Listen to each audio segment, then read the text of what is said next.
kenapa kita yang disiksa oleh Allah? Bukankah kita umat Islam? Kenapa Aceh yang kena tsunami? Mayoritasnya Muslim.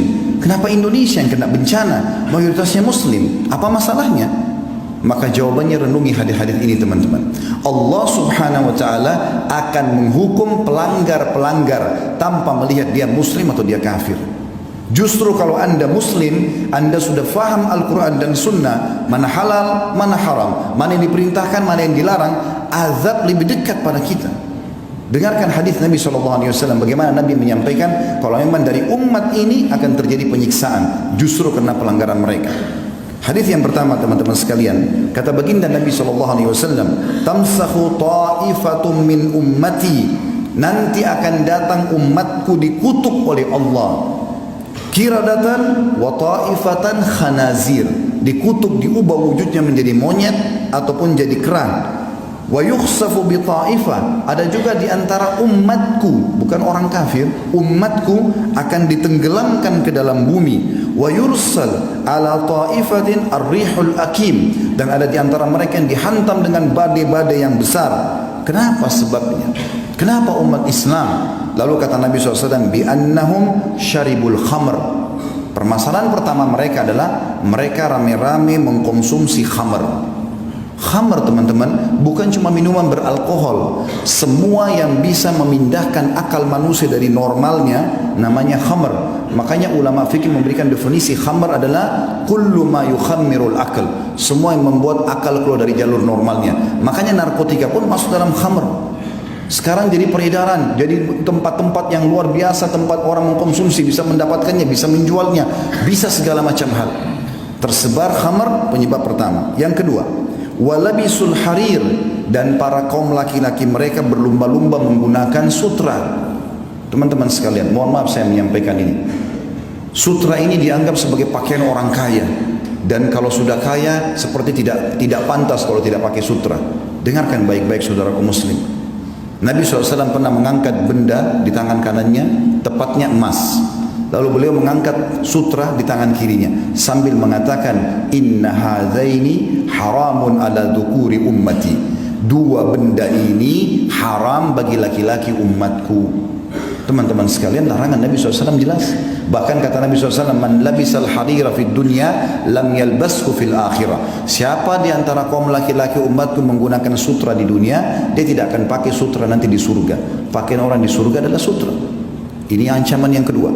Yang ketiga teman-teman, wattakhadul kiyan, dan kemudian mereka sibuk mengurus para penyanyi-penyanyi. Bisa berarti kian penyanyi laki-laki atau kayinat penyanyi-penyanyi perempuan yang sengaja menyebarkan lagu-lagu cinta, pemaksiatan, mengajak pada dosa. Itu yang ketiga. Dan yang keempat, wadarabu bizzufuf, dan mereka bidufuf. Wadarabu bidufuf artinya mereka sibuk menggunakan alat-alat musik. Di dalam hadis yang lain yang mirip serupa dengan ini kata Nabi SAW, ini hadis yang kedua, yakunu fi ummati khasfun wa maskhun wa qadhf.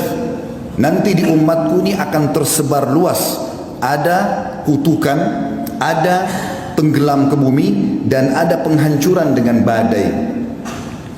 Qalat Aisyah radhiyallahu anha, wa hum yaquluna la ilaha illallah. Wahai Rasulullah, istri Nabi bertanya Ummu Aisyah radhiyallahu anha, wahai Rasulullah, apakah mereka kena semua itu? Bencana, gempa, longsor, badai air sekarang ya, seperti tsunami. Apakah mereka kena sementara mereka mengucapkan la ilaha illallah? Faqala sallallahu alaihi wasallam, maka Nabi SAW menjawab, idza dhaharal kayyinat, kalau sudah tersebar di tengah-tengah umatku ini kayyinat. Apa itu kayyinat? Ibnu Hajar berkata, al-muganniyat, para wanita yang terbuka auratnya lalu menyanyi di depan para laki-laki.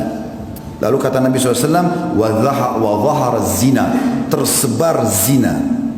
Dan zina ini teman-teman Allah bilang dalam ayat yang lain, wala taqrabuz zina, jangan dekatin zina. Dan zina sekarang diubah namanya, sekarang kita namakan hiburan. Orang ke diskotik gelap-gelap, maka khamr sangat dekat dengan itu, dan khamr sangat dekat dengan perzinahan, lalu dibahasakan dengan hiburan. Di sini sudah disebutkan oleh Nabi SAW 1400 tahun yang lalu penyebabnya. Kemudian selanjutnya dikatakan wasyuribatil khamr, dan diminumlah khamr-khamr, walubisal harir, dan kemudian dipakailah sutra-sutra. Kata Nabi SAW, kana dzak inda dzak, Kalau itu terjadi, pasti terjadi juga pada umatku. Yang ketiga teman-teman, kata Nabi SAW, "Idza amilat ummati khamsu asyrata khaslah." Kalau umatku sudah melakukan 15 perkara, halla bihim al-bala, pasti nanti akan merata bala atau cobaan dan bencana pada mereka. Qila ya Rasulullah, wa ma hunna? Para sahabat mengatakan, ya utusan Allah, apa 15 perkara itu? Kata Nabi SAW, "Idza kana al-magnama dula." Kasus pertama itu adalah kalau pendapatan negara sudah disalahgunakan.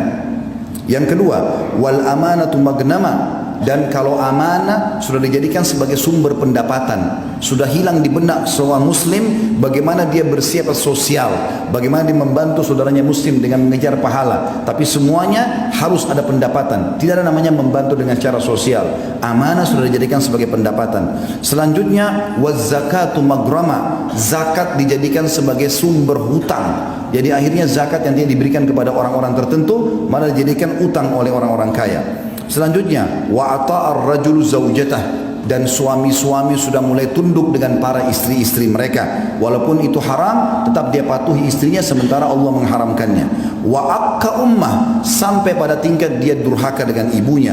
Wa barra sadiqahu, dan juga pada saat itu terjadilah orang-orang sangat setia dengan teman-temannya atau sahabatnya. Wa jafa abah, dan dia cuekin ayahnya. Wartafa'atil aswat fil masajid, mulailah masjid digunakan untuk mengangkat suara-suara selain ibadah kepada Allah. Wa kana zaimul qaum ardhaluhum, juga masuk dalamnya adalah kalau satu kaum sudah dipimpin oleh orang yang terbodoh di antara mereka. Wa akramur rajuli makhafata syarrah, dan muncullah orang-orang yang dihormati justru karena ketakutan saja, bukan karena kualitasnya. Jadi secara kualitas sudah hilang, ini hanya karena ketakutan masyarakat, maka terjadilah kepatuhan. Wa syuribatil khamr, dan diminumlah khamr. Wa lubisatil harir, digunakanlah sutra-sutra. Wa tukhidatil qiyan, dan para penyanyi menjadi idola dan rujukan. Wa la'ana akhir hadil umma awwalaha, lalu umat ini yang di akhir zaman sibuk melaknat dan menyala-nyalakan umat-umat yang pertama, maksudnya para sahabat Nabi. Ya, mungkin kita sudah tahu sama-sama ada sebagian kelompok yang mengaku Islam sengaja menghina-hina para sahabat Nabi ridwanullahi alaihim yang mestinya jadi rujukan. Maka kata Nabi SAW, fayartakibu inda dhalik, maka pada saat itu mereka akan ditimpa rihan hamra, akan datang pada mereka badai yang membawa kemerahan. Sebagian ulama mengatakan badai pasirnya merah, atau mungkin badai yang mendatangkan kebakaran. Wa khasfan, dan mereka dikutuk. Wa khasfan itu ditenggelamkan di bumi. Wa maskhan, diubah atau dikutuk.